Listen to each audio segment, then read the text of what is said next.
Pag-aaral sa ating mga batas. Libre, walang bayad. Hashtag may batas pala. Kalayaan sa serbisyo. Gobyernong epektibo.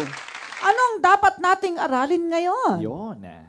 Mas marami at mas makabuluhan ang nagagawa ng isang tao kung malaya siyang kumilos ng walang panghihimasok.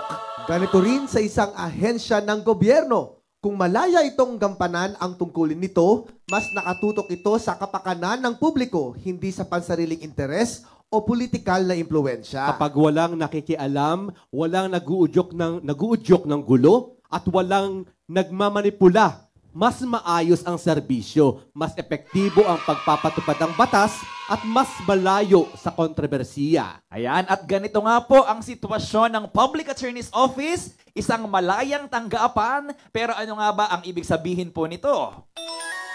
Ayan. Saan ba nagmula ang Public Attorney's Office? Meron tayong konstitusyon.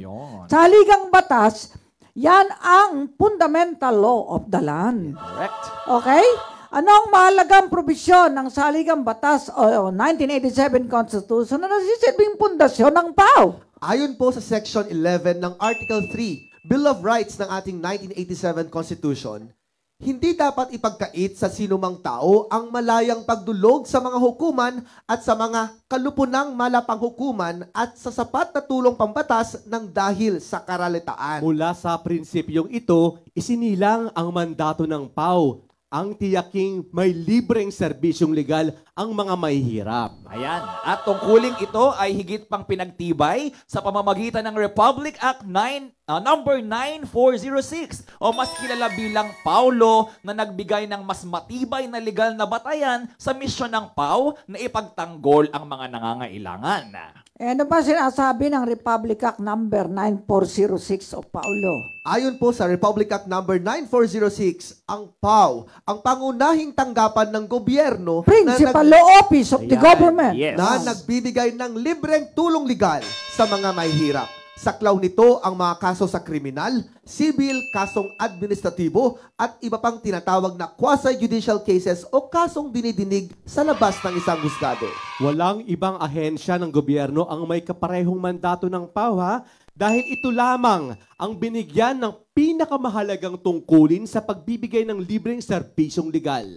Ayan, at in-emphasize nga po ni Chief, Principal Law Office of the Government. Ito ang nangungunang legal na tagapagtanggol ng mga maralita. Nasa batas yan, word for word eh. Yes, Chief. Public Attorney's Office is the Principal Law Office of the Government. Yun. Clear. Hindi pa naman na-amend yan ng Kongreso eh. Okay, bagamat may ibang ahensya ng gobyerno na nagbibigay rin ng libreng tulong legal, walang makakahigit at makakapalit sa PAW pagdating sa malawak at masinsinang serbisyo nito para sa mga mahihirap. Kaya sa kasulukuyang istruktura ng ating burokrasya, ang PAW ay kasama sa mga ahensya na nasa bakuran ng Department of Justice o DOJ. Gayon pa man, hindi po ito kontrolado ng DOJ o ng sino man sa mga opisyal nito. Dahil ang PAW po ay isang independent at autonomous office. Ibig sabihin, may sariling mandato at hindi sakop ng direktang pangangasiwa ng DOJ. Bilang isang attached agency, ang PAW ay konektado sa DOJ para lamang sa policy at program coordination. Ngunit, nananatili itong malaya sa pagpapasya at pagpapatupad ng mga tungkulin nito. budget hearing, kasama tayo. Sige, pero walang control and supervision.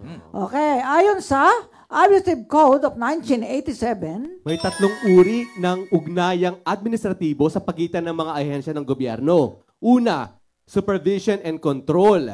Ikalawa, administrative supervision. And ikatlo, attachment. Ayan, sa kaso po ng Anak Mindanao Party List Group versus Executive Secretary, na may GR number 16605 to August 29, 2007, binigyang diin na ang isang attached agency ay may mas mataas na antas ng kalayaan kumpara sa mga ahensyang nasa ilalim ng direktang pangangasiwa o kontrol ng isang departamento. Ipinapakita ito sa tinatawag na lateral relationship sa pagitan ng departamento at ng attached agency. Ang ganito ugnayan ay nangangahulugan na ang attachment ay para lamang sa policy at program coordination at hindi para sa direktang pamamahala o panghihimasok sa operasyon ng nasabing ahensya.